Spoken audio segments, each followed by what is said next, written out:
eso del baile a oscuras?, le pregunté. Colocándose en su puesto, entonó por respuesta el primer verso del siguiente bunde, respondiéndole cortico con el segundo, tras de lo cual hicieron pausa y continuaron de la misma manera hasta dar fin a la salvaje y sentida canción. Se nos hunde ya la luna, remá, remá. ¿Qué hará mi negra tan sola? Llorar, llorar. Me coge tu noche escura, San Juan, escura como mi negra, ni más, ni más. La luz de sus ojos míos, derma, derma, los relámpagos parecen boga, boga. Aquel cantar armonizaba dolorosamente con la naturaleza que nos rodeaba. Los tardos ecos de esas selvas inmensas repetían sus acentos quejumbrosos, profundos y lentos. No más bunde, dije a los negros aprovechándome de la última pausa. ¿Le parece a su merced mal cantado?, preguntó Gregorio, que era el más comunicativo. No, hombre, muy triste. ¿La juga? Lo que sea. Alabao, si cuando me cantan bien una juga y la baila con este negro María Eugenia, créeme, su merced, lo que le digo. Hasta los ángeles del cielo zapatean con ganas de bailarla. Abra el ojo y cierre el pico, compare, dijo Laureán. ¿Ya oyó? ¿Acaso soy sordo? Bueno, pues, vamos a verlo, señor. En lo que tienen memoria los mayores, la fiesta de adoración al Niño Dios con baile de jugas en Cascajal se empezó a celebrar hace más de 70 años.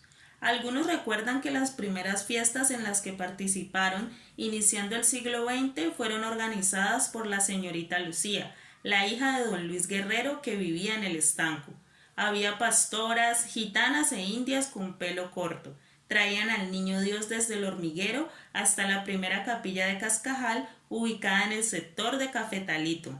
Entre las personas que se recuerda actuaban en la fiesta se mencionan a Aura Julia Rosero como pastora, Julio Ceballos, uno de los personajes de La Mula y el Buey, Clementina Caicedo y Rosamalia García como gitanas.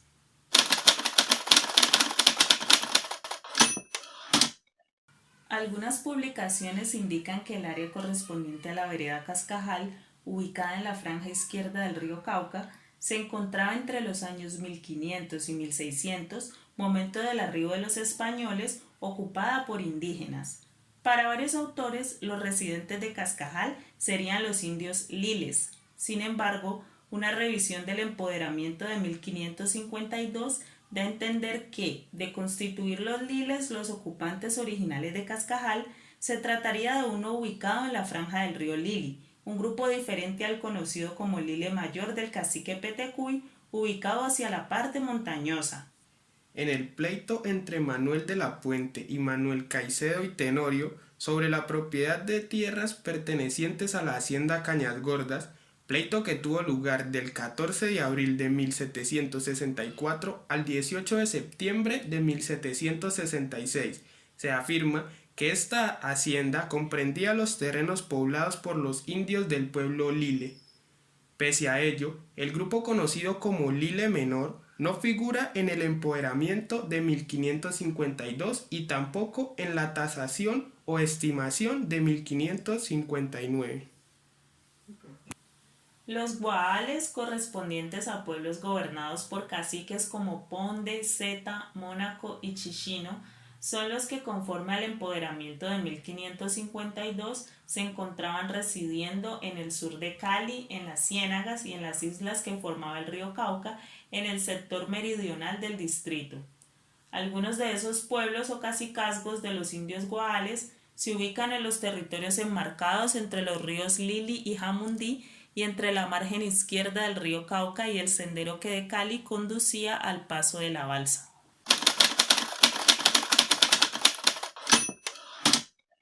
Entre 1550 y 1810, el Cascajal correspondía a terrenos pertenecientes a la hacienda Cañas Gordas, como se aprecia en la bibliografía de Joaquín de Caicedo y Cuero, publicada por Alberto Carvajal en 1910.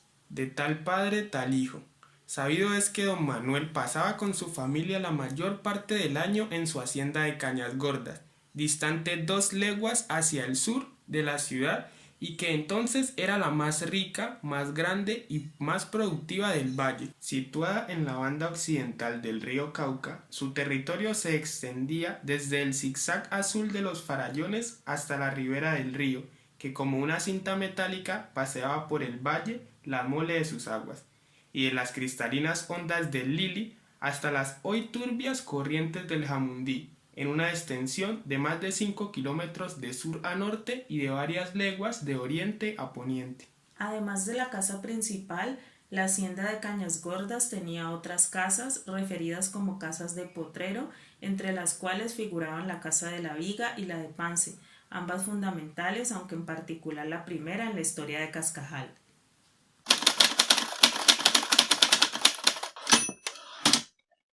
El 21 de julio de 1821, el Congreso de Cúcuta aprobó la Ley de Libertad de Vientres, mediante la cual los hijos de negras esclavas nacidos en ese año, una vez cumplieran 18 años en 1839, serían libres. En 1851 se promulgó la Ley de Manumisión y Libertad de Esclavos, bajo la cual, a partir del 1 de enero de 1852, todos los esclavos del territorio de la República alcanzarían su libertad. Esta situación permitió que nuestros ancestros ocuparan terrenos en Cascajal que pertenecían a la antigua hacienda de la Viga, a su vez parte de la hacienda Cañas Gordas. Esos terrenos constituían los mismos sitios a los que acudían durante los días de descanso, tal como se describe en la novela El Alférez Real de Eustaquio Palacios, escrita en 1886. Todos esos esclavos, hombres y mujeres, trabajaban toda la semana en las plantaciones de caña, en el trapiche moliendo la caña, cociendo la miel y haciendo el azúcar, en los cacautales y platanares, en sacar madera y guadua de los bosques, en hacer cercas y en reparar los edificios, en hacer rodeos cada mes, herrar los terneros y curar los animales enfermos, y en todo lo demás que se ocurría. Pero se les daba libre el día sábado, para que trabajaran en su provecho. Algunos empleaban este día en cazar guaguas o guatines en el río Lili, o en los bosques de Morga, o en pescar en el Jamundí o en el Cauca. Otros, laboriosos y previsivos, tenían sus labranzas sembradas de plátano y maíz, y criaban marranos y aves de corral. Estos, a la larga, solían librarse dando a su amo el precio en el que él los estimaba, que era por lo regular de 400 a 500 patacones. Cuando un marido alcanzaba así su libertad, se mataba enseguida trabajando para liberar a sus hijos y a su mujer, y esto no era muy raro. Los mayores afirman que arribaron en número de 4 de apellido Caicedo y parientes entre sí.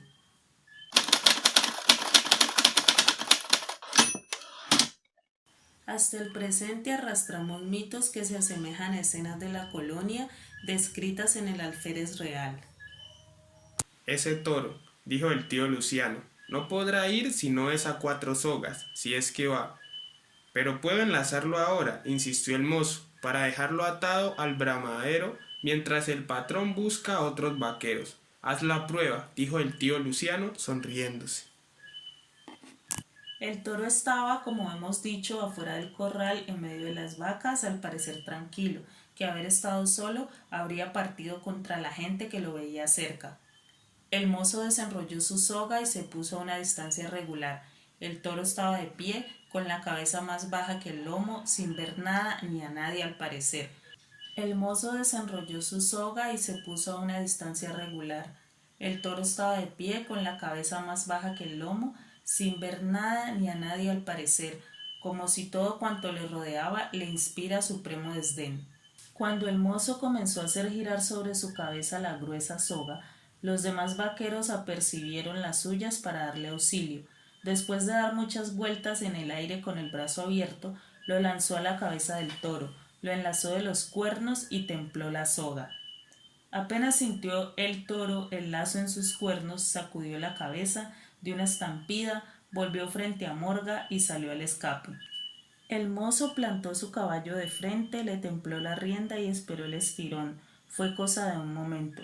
El caballo fue arrancado de su puesto y cayó de rodillas primero y después de lado, y fue arrastrado por la llanura abajo como una paja, con el jinete que llevaba una pierna cogida debajo del caballo.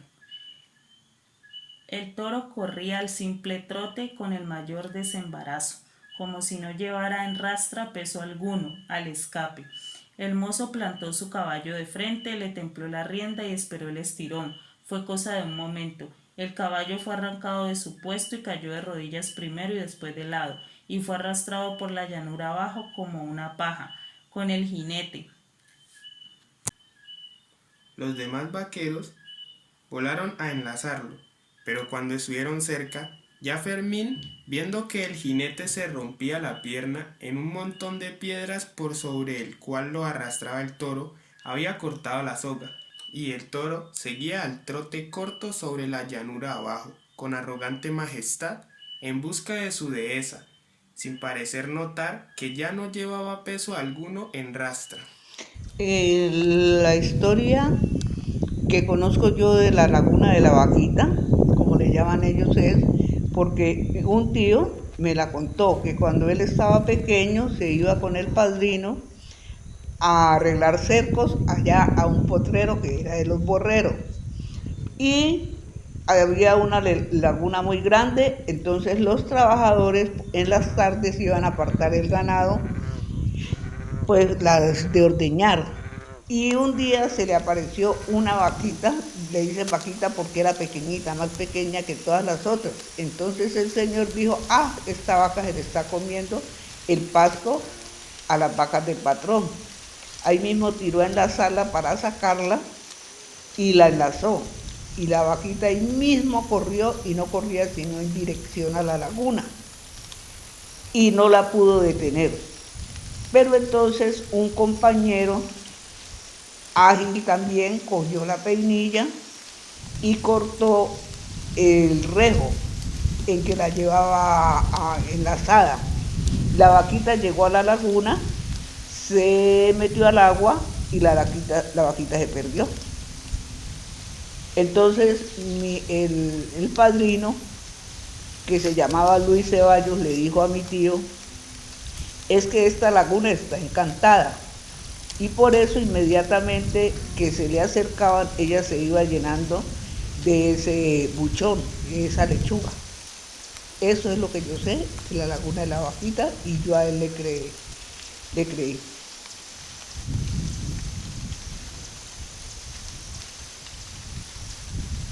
Los vaqueros venían con el ganado y en el potrero habían una vaca chiquitica y creían que era del grupo pues, de las vacas que habían y le enlazaban y ella iba jalándolo hasta que los metía, se iba a la ciénaga y los metía con jinete y todo para allá y cuando veían era el borbollón de sangre que salía. Y allí se conocía como la ciénaga del diablo.